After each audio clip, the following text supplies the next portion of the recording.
की राहू सर्व काळ तुझी श्रोता वक्ता ज्ञानाची अंजन सर्व होणे जाणे तुझे हाती. तुका म्हणे येथे नाही मी तू पण रवावे कवन कवना लागे. पूर्वी सुकळीबाई गावाची राजधानी मध्य प्रदेश भोपाळ येथे होती. सीपी अँड बेरार होते. उपराजधानी नागपूर येथे होती. तेथे श्री रघुजी राजे भोसले यांचे राज्य होते. त्यांचे सुकळीबाई मुख्य ठिकाण होते. येथे एक मोठा भव्य वाडा होता. तेथे त्यांचा मुक्काम असायचा. वाड्यासमोर श्री लक्ष्मीनारायणाचे मंदिर बांधून मूर्तीची स्थापना केली. त्या मंदिरात पुजारी अंजी अंधोरी येथील दिवसकर ब्राह्मणाचे नियुक्ती केली. त्या पुजाऱ्याला एक मुलगा व एक मुलगी होती. मुलाचे नाव महादेव व मुलीचे नाव सोनाबाई होते. मुलगी उपवार झाल्यावर मुलीचे लग्न मुळे घराण्यात करण्यात आले. काही दिवसांनी तिचा पती मरण पावला. नंतर ती अंजी येथील घरी एकटी राहत होती. तिच्या मालकाचे शेत मालक गेल्यानंतर तिच्या नावावर करण्यात आले. तिचे वडील व भाऊ महादेव बाबा सुकळी येथे वाड्यात राहून पूजा करीत होते. मंदिरास लागून शाळा होती. तेथे बाबा शाळेत जाऊन बसायचे. महादेव बाबा यांचे वडिलांकडून पूजा अर्चा भविष्य वगैरेचे शिक्षण घेतले. गायत्री मंत्राचा पाठ घेतला. काही काळाने त्यांचे वडिलांची देवाज्ञा झाली. वडील गेल्यानंतर श्री रघुजी राजे यांनी बाबांना पुजारी म्हणून नियुक्त केले. बाबा 20-25 वर्षाचे असता त्यांनी सोबती जमवले. श्री अप्पाजी देशमुख, श्री नानाजी ढवळे, श्री नानाजी गवळकर, श्री गणपतराव विळूरकर, सोनबाजी गोहत्रे असे बरेच बरोबरीचे सोबती होते. त्यांनी एक दिवस सर्व सोबती बोलावून त्यांचे जवळ आपले मनोगत व्यक्त केले.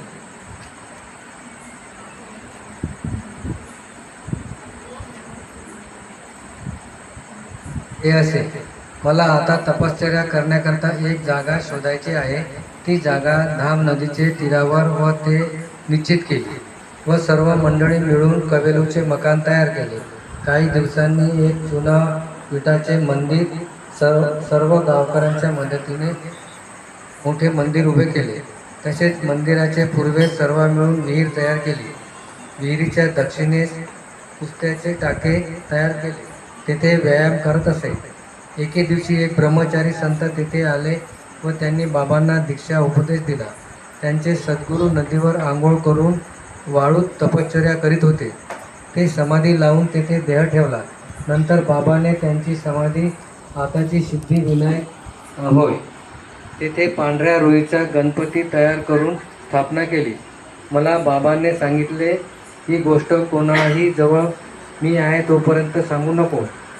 मंदिर तयार असून तेथे मूर्ती नाही असे बाबाजीने गावकऱ्यांना सांगितले. त्यावर सविस्तर चर्चा करून मारुतीची मूर्ती बसवायचे निश्चित झाले. मूर्ती जामने येथून टेकडीवर होती. ती आणण्याकरता गावकरी तयार झाले.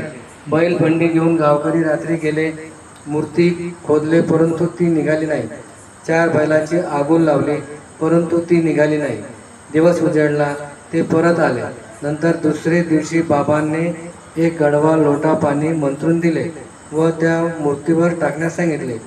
तसे केल्यानंतर मूर्ती सहज वर आली. खांद्यावर धरून मंदिरात आणली. मंदिराजवळ बाबांनी सांगितले, मूर्ती आणली. बाबांनी मूर्ती मागील डोहात टाकली. दुसरे दिवशी जामणी येथील लोकांना मूर्ती मंदिरात दिसली नाही व सुकळीबाई येथे रात्रभरात नेली ही माहिती त्यांना मिळाली. दुसरे दिवशी 2 गावामध्ये भांडण तयार झाले.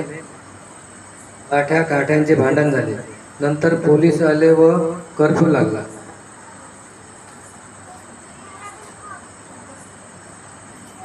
पोलीस स्टेशनला लोकांना नेण्यात आले.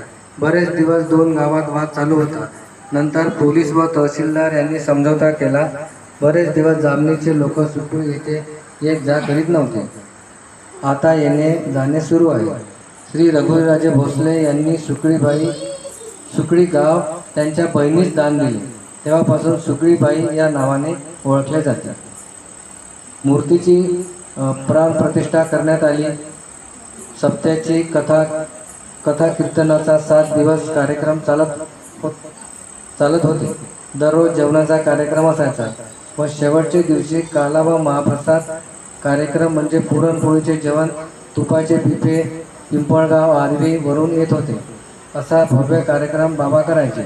ठरल्याप्रमाणे दरवर्षी मोठा कार्यक्रम चालायचा, परंतु त्यात काही विघ्न संतुष्टी लोक तुपाचे द्रोणात छिद्र पाडून तूप खाली टाकत असे. बाबांचे लक्षात आल्यावर हा कार्यक्रम बंद केला व हनुमान जयंती हा एकच कार्यक्रम सुरू ठेवला. बाबांची माहिती दूरवर पसरली. उत्तर प्रदेश, गुजरात व इतर राज्यात माहिती होती. मी बाबाजवळ बसलो असता ते म्हणाले, 1962चे युद्ध सुरू आहे, त्यावर टाकरखेडचे आकृजी व टाकळघाट रुक्तुजी बाबा व मधोमध मी या युद्धाचा वार झेलत आहे, असे बाबा गोष्टी सांगत होते. संत महादेव बाबांची भेटी करता हिमालयातील नागबाबा सन 1995ला इथे आले. त्यांची बरीच चर्चा झाली व शेवट एक दिवस दोघेजण जेवण केले. तसेच गुलाबबाबा काटोल हे सुद्धा बाबांचे भेटीस आले. मधुबाबा, रानूजी बाबा देवळी, अवताडे महाराज, धामणगाव असे बरेच संत येथे येऊन गेले.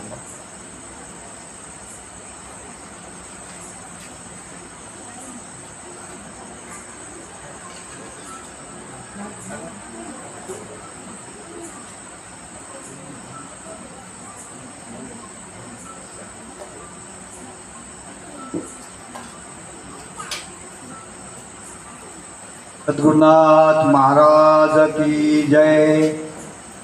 श्री संत महादेव बाबा की जय. महादेव बाबा आणि माझा बरेच दिवसाचा परिचय होता आणि त्यांचे माझे नेहमी भेट व्हायचे. मी त्यांच्याकडे नेहमी जातो. आता मी त्यांचे काही चमत्कार सांगणार आहे की माझ्याबरोबर म्हणजे मी 70 पासून ते 84 पर्यंत मी इथे राहिलो. त्याच्यानंतर माझी बदली साकोली इथे झाली आणि त्याच्यानंतर मग चमत्कार कमी झाले. वक्रतुंड महाकाय सूर्यकोटी समप्रभ निर्विघ्नं कुरु मे देव सर्वकार्येषु सर्वदा. वसुदेव सुतं देव कंसचानूर्मर्दनं देवकी परमानंदं कृष्णं वंदे जगद्गुरु. मनोजं मारुततुल्यवेगं जितेन्द्रिय बुद्धिमत्ता वरिष्ठं वातात्मजं वानरमुख्ययुक्तं श्रीरामदूतं शरणं प्रपद्ये. महादेव बाबाकडे बरेच संत येऊन गेले.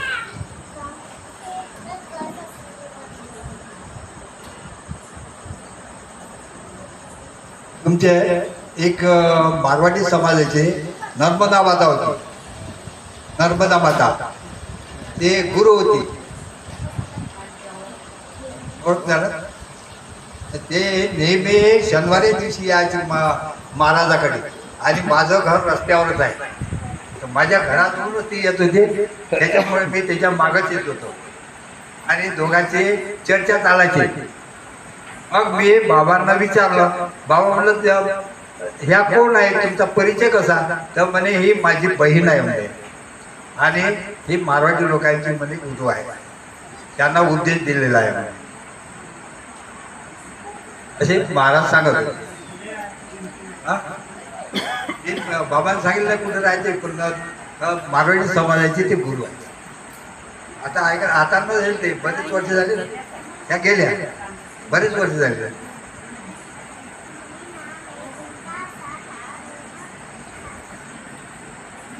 हिमालयातील नागा बाबा एक दिवस माझ्या घरात येऊन आले. मी म्हटलं, ते मला विचारत होते काय बाबाचं मठ कुठे आहे. मग मी त्यांना सांगितलं चला मला मी दाखवून देतो. मी त्यांच्या बरोबर आलो नागाबाबा बरोबर आणि बाबा बेंचवर बसलेले होते, म्हणजे तख्त बसावा आणि बेंचवर नागाबाबा बसले. बसल्यानंतर त्यांची चर्चा चालू झाली.